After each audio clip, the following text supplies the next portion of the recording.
Hello, everybody. Today we're going to talk about connecting Pipedrive with Drop Cowboy Ringless voicemail.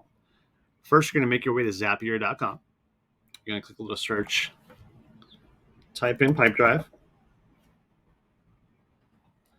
Once you type in Pipedrive, you're going to scroll down and you're going to do a secondary pairing app, which is going to always be Drop Cowboy.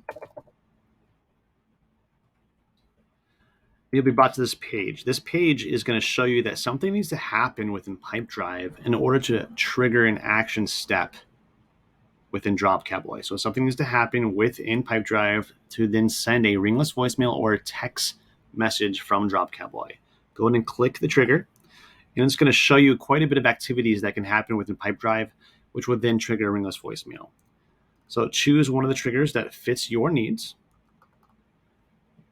And right here, you're going to choose the drop down of recordings, which will be provided to you once you actually record your messages within Drop Cowboy. And once that action step happens, it will then trigger a ringless voicemail or text messages within Drop Cowboy. Thank you and have a good day.